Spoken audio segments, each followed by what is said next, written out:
Welcome. Thank you so much for joining us. Wasn't that amazing music? We're here to learn more about it. My name is Robin McNair. I'm the coordinator of Visual and Performing Arts for Santa Ana Unified School District. And with us is Sabrina Skeels, our Visual and Performing Arts curriculum specialist.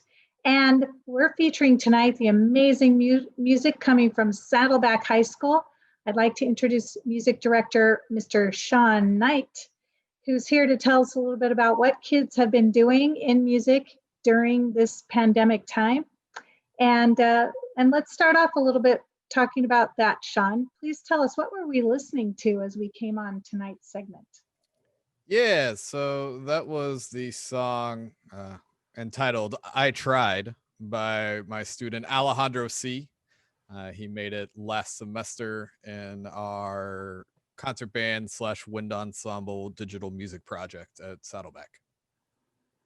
Yeah, because at the end of last year, we weren't able to have live concerts, right?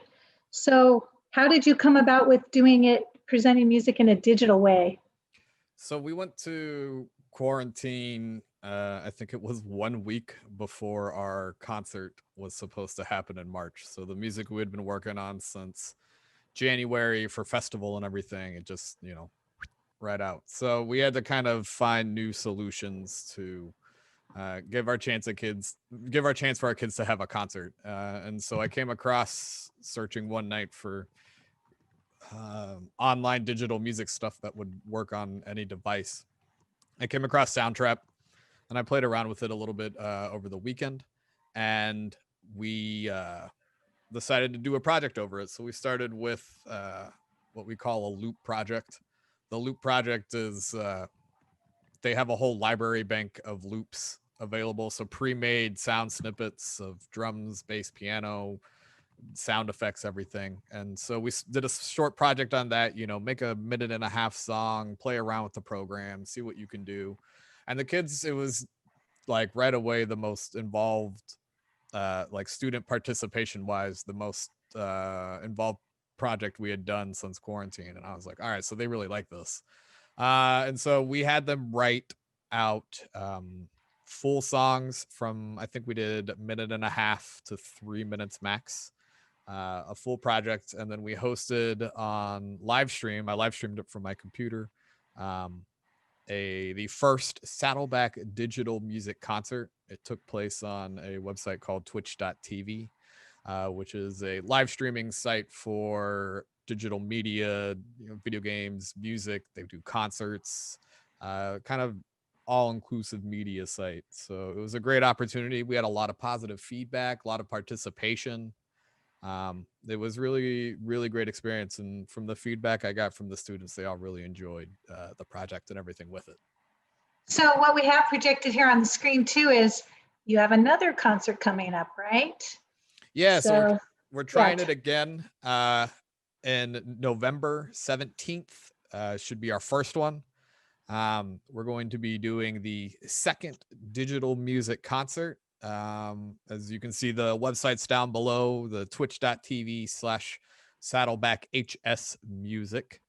And it's a free streaming website run by Amazon. It's totally fine. No different than YouTube, I promise. But we'll be online at 6 p.m. I will be hosting it once again from my computer, and we'll use the music visualization plus the student written songs that you saw and heard as we started.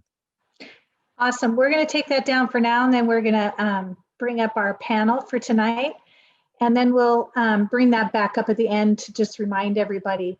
So one of the things that's really great about the digital music direction is that now we have an even broader dimension for kids to access music, right? So we have our traditional band and orchestra ensembles. I know you taught jazz and orchestra and marching band and other kinds of music ensembles that kids have done. And now we have another dimension for maybe kids who want to get into music who haven't wanted to go the traditional route. So have you found this creating more opportunities for kids at your school? Yeah, so because of kind of the chaotic summer and leading into the fall with everything, right? We didn't really have a chance to advertise, hey, we're going to be doing only digital music, right? It was something I wanted to keep trying to do on top of the more traditional band setting. But since we remained online and virtual this whole semester, we went into it much quicker than I had anticipated. So it was a chance to kind of develop the basics of music, especially with my beginning students who haven't had either digital music at all or any music altogether. It was a chance for them to kind of take some of the basic music concepts and put it into work um, a little faster than normal, because it's less about them being able to do the lips and fingers and all that at the same time while Yeah. reading the music. It's kind of, they're using the computers. They click and drag, they push play. Does it sound good? Why doesn't it sound good? Oh, you fixed it. Awesome. And it's coming right off the bat. There's some kids that definitely it's cool to hear right away. And I feel like you can hear it faster this way too.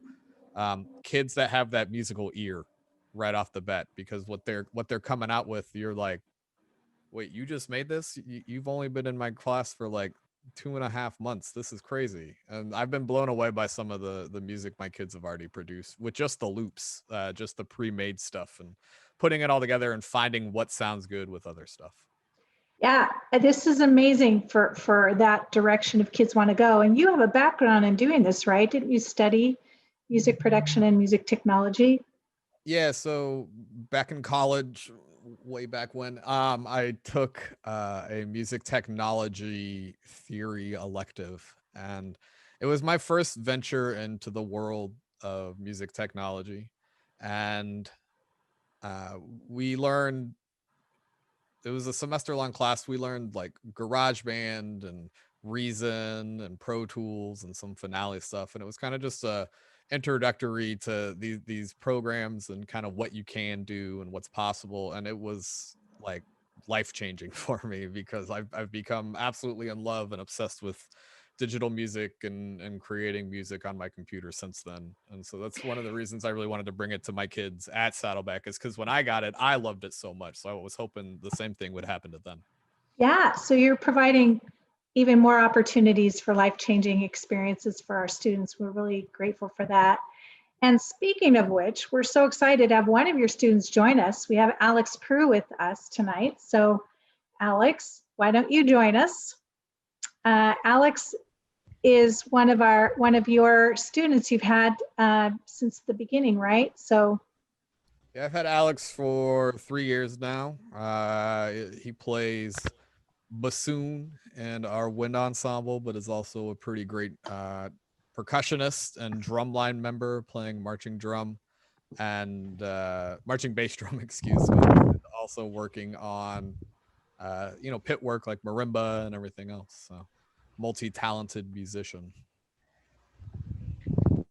that's so exciting. Hi, Alex. It's nice to see you. Hi, nice to see you. So you're in what grade this year? I am in 11th grade. And we understand that you've actually been studying music since 5th grade, right? Yep. What did you start playing when you were in 5th grade?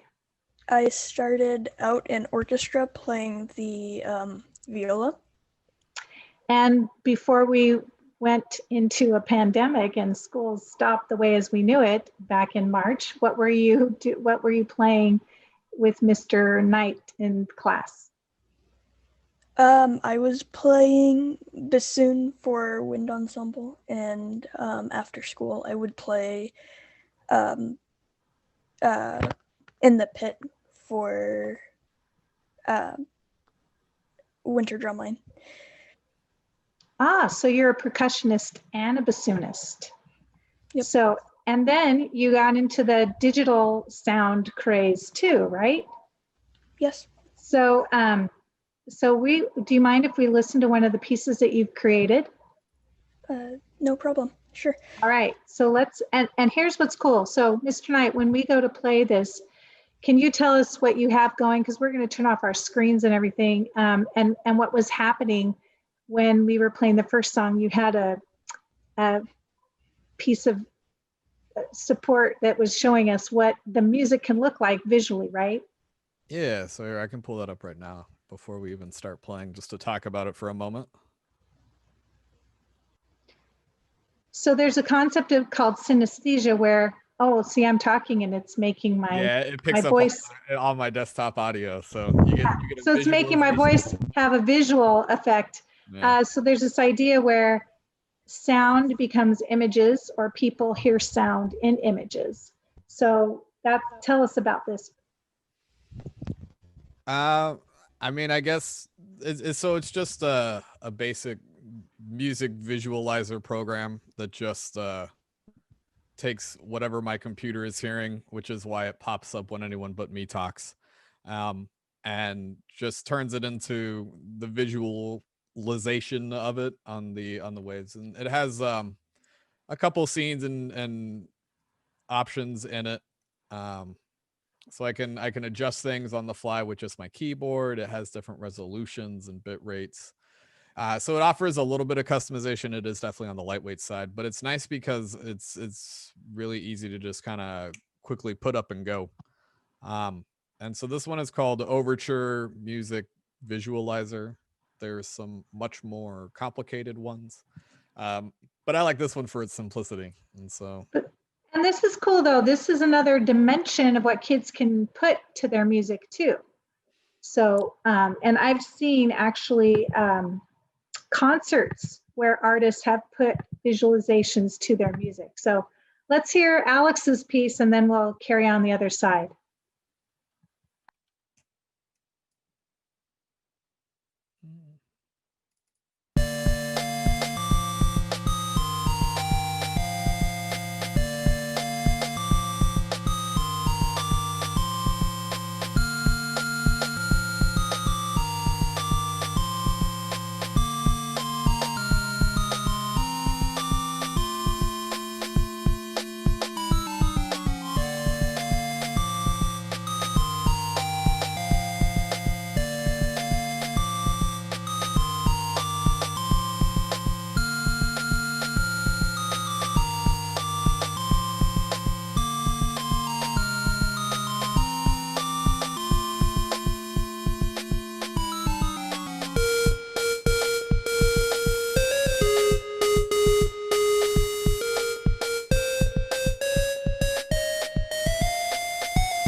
Wow. So Alex, great piece. Do you have a title for it? The title is Insert Creative Title Here. Insert creative title here.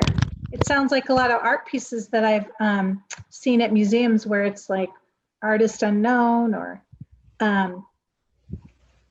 exploration number 12.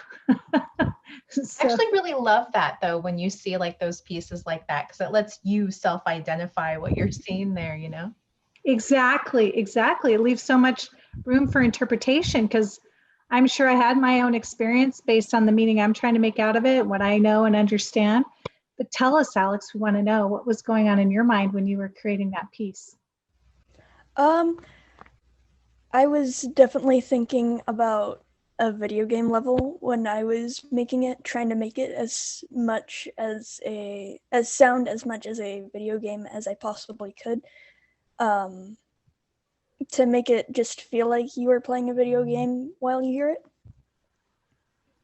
I definitely feel that. I hear that a lot in my house. The video game. Sabrina has young boys at home. You know what's fascinating about it too, Alex? An interesting dynamic is video games are huge.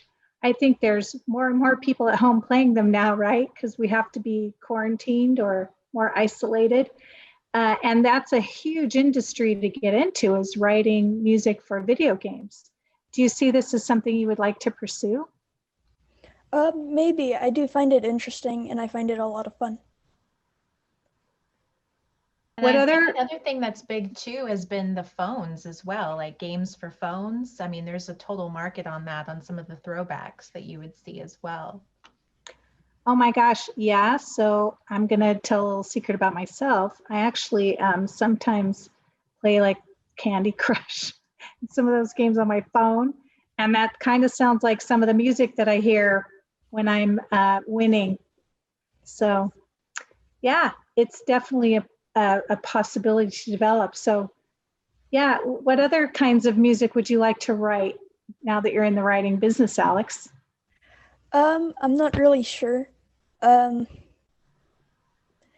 definitely think it would be interesting to get into like maybe something for jazz, or I don't know, whenever it hits inspiration, I suppose. And you're a junior in high school. You got lots of time and opportunities. Are you continuing to write music in Mr. Knight's class this year, or is that part of what you guys are studying? Yeah, right now we're working on a project of writing another song. What's the inspiration for that project? I've been listening to the Mario soundtrack a lot lately, so I'm definitely writing a song that's softer, and not so in your face, kind of subtle. And instead of looping a bunch of the parts, I'm just gonna make it one continuous melody. Yeah. So, and that's one aspect of music writing, songwriting, right? Is like songwriting for games, and you don't have to have any lyrics per se. My daughter is doing songwriting right now. She's working with somebody who's producing all the tracks digitally, like you're doing, and then she's creating the lyrics and the vocals for that, and they're collaborating. And this is something that is a whole nother dimension of the songwriting, music technology direction to go. So Mr. Knight, do you have any other songs that you would play from some of your other students in class, that some of their projects? Yeah, I definitely have a couple lined up. Would you like the visualizer as well, or do you just want the music? What do you think, group? I think it's kind of fun to see the music visualized. I like the visualizer. It's kind of interesting to me. All right. So, all right. So our next one will be, I'm just going to go ahead and pop this up. Our next one will be called, this one's called Calm Song by student Saeed M.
So speaking of visuals, I think our young artist, Alex, can teach us more about that. Sabrina, what do we want to ask Alex about that? Well, no, I was thinking when I was looking at all the visualizers, I'm like, is there a visual that comes up in your mind when you're creating? You know, because there has to be something that you're, I would think, thinking of, right? Yeah, I definitely see it as kind of a yellow-green color, kind of like a character jumping through the levels and stuff. And this one particular dungeon in The Legend of Zelda. I am a big Legend of Zelda fan in, in my house. I definitely feel like there's, you know, that really core video game, you know, kind of feel through your work. And that was one thing I also was visualizing in my brain was like 8-bit, you know? Would Made you me say think that that's of, your like, favorite style of games, those throwbacks? I beg your pardon? Would you say those throwbacks are your favorite style? Or do you Oh, like the more modern games? Definitely. I've been a Nintendo fan for a very long time. It made me think of like an RPG forest, you know, like running through collecting like squirrels and mushrooms or something. Well, yellow-green, is it more yellow or green? And what's the feeling tone that in that color that came to your mind?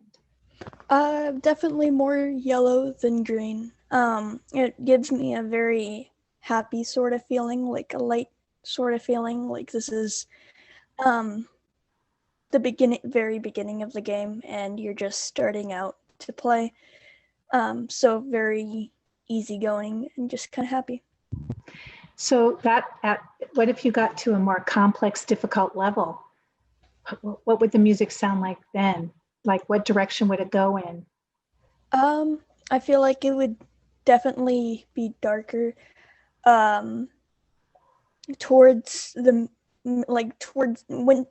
it gets harder, I feel like the music would get more complex as it gets darker, and depending on the level, it would either get spookier or faster to reflect like what's going on in the level. Absolutely. So tell us, what are your plans? Like, you're writing music now, you're studying the bassoon, you're in a drum line and doing percussion, studying percussion. What do you want to do with music as you go into becoming a senior and graduating and thinking about your college and career? I definitely plan on continuing into college and hopefully beyond college. I was thinking maybe I could be a band director when I'm older. Are you inspired by anybody in this group?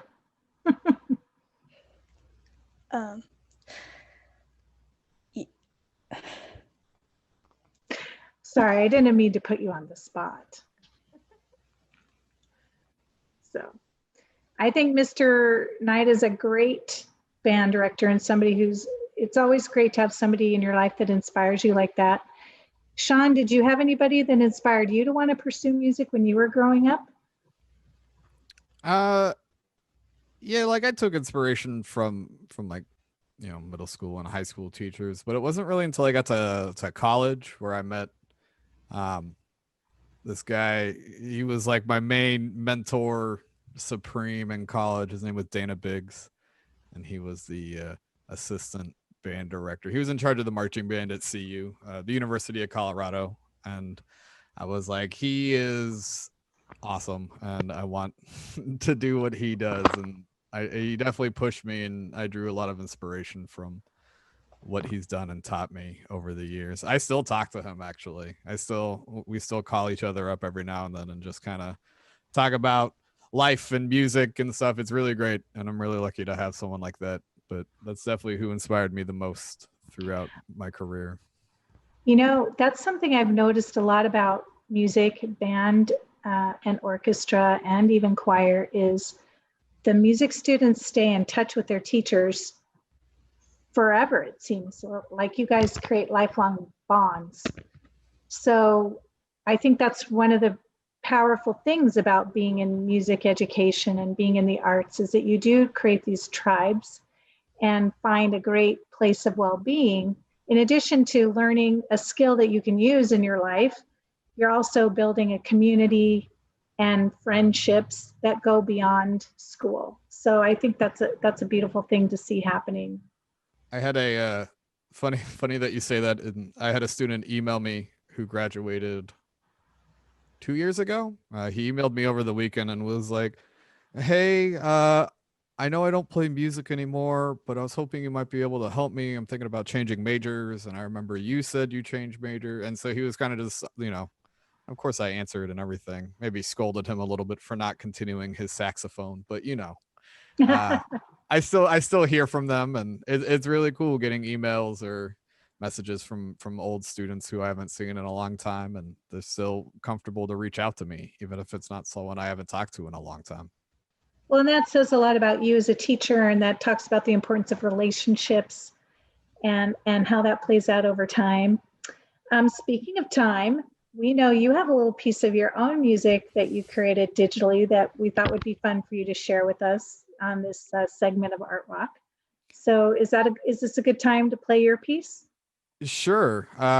So just a little bit about it before you all think I'm very weird. I created this a very long time ago in a program called Reason. It's kind of like it's another digital music like creation software. It has what I thought was really cool, like a virtual rack system. So it really like imitates having different devices in front of you. So it's kind of like having the real thing, but instead of having to deal with all the wires, you just click buttons and it just works. And so this was inspired once again, similar to Alex, by a video game, one of my favorites, which was called BioShock, which was this underwater kind of 1930s weird game. So it has some underwater themes, and it's kind of a drum study on odd time signatures and metal music. So we're going to listen to a little bit of it, not all of it, but we will take a little preview. I'll put the visualizer up so you can get the full visual effect of everything. It's an interesting combo, and then we can kind of compare what we've been seeing, how it translates visually with the other songs we've listened to already. So yeah. All right, here we go. All right, so this is my piece. That was the mute button. This is my piece called Rapture.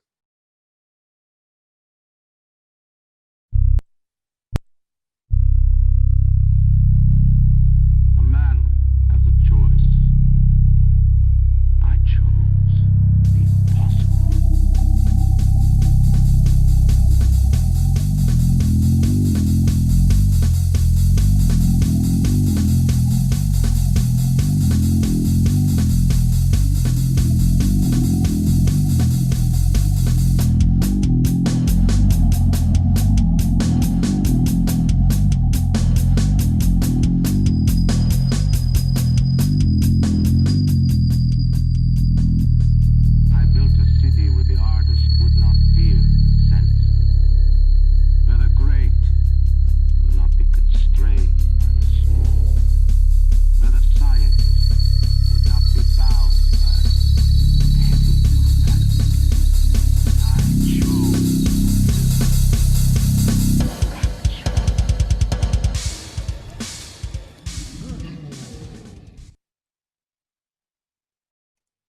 It goes on for another like 4 minutes, so I don't want to take up everyone's time.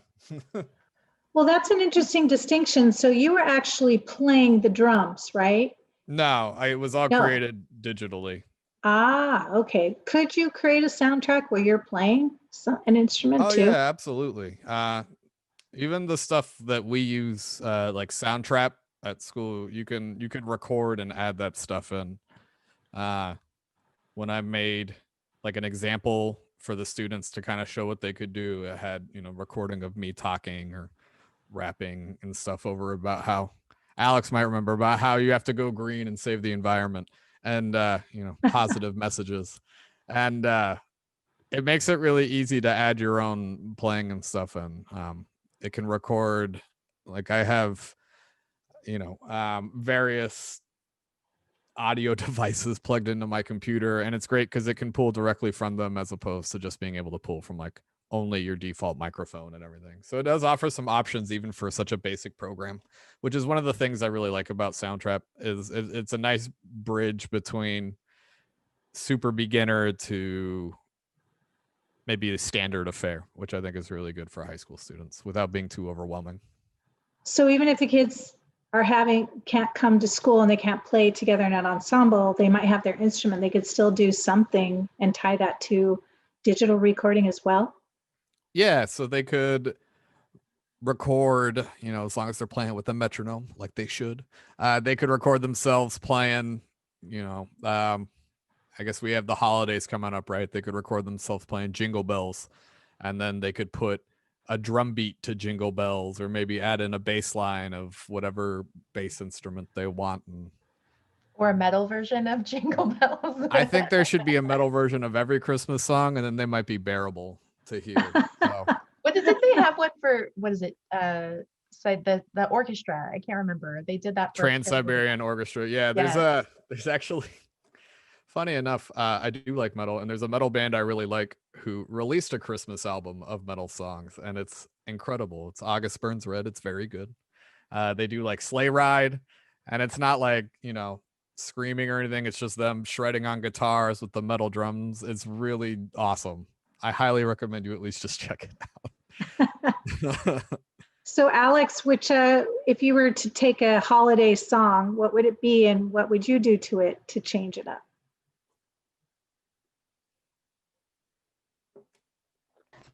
I would probably take, can't remember what it's called. All I Want for Christmas. Yeah. The Mariah Carey one, right? That's our parade song. So my band knows that song a little too well. And I would probably tear it up. I would probably try and convert the vocals into something else. Mostly because I cannot stand Christmas music. But I would try and not change the vocals, but just not have them there, I guess. Turn it into an instrumental so I wouldn't have to hear it. And I would probably change it into more of a punk kind of genre instead of pop, I guess. So what's funny about stuff like that is people have been around on this planet as long as I have. We know those oldies but goodies kind of Christmas songs that have been done by a variety of artists. So even if there's no lyrics, we're still singing it in our heads, right? I could try to keep along with the punk version, which would be kind of fun. So that reminds me, do you have any music coming up in the concert, Alex, on November 17th? Yeah, I have, I'm in the process of finishing up a song for the concert, and I'm pretty excited for it. Awesome. Yeah, so when is that concert again? Ooh, that concert is November 17th, 6 p.m. at twitch.tv/SaddlebackHSmusic. Nice. I can give you a little preview of music if you'd like. Oh, absolutely. Let's definitely get that while we're checking this out. So go ahead, give us a plug. All right. This song is called, so we just finished our loop project with my beginning band. So they're still, as we talked about earlier, still learning, getting the ropes before we throw them into the deep end, create. So this is their loop song. This is from a student named Jocelyn, and it is entitled Lucid Land.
All right.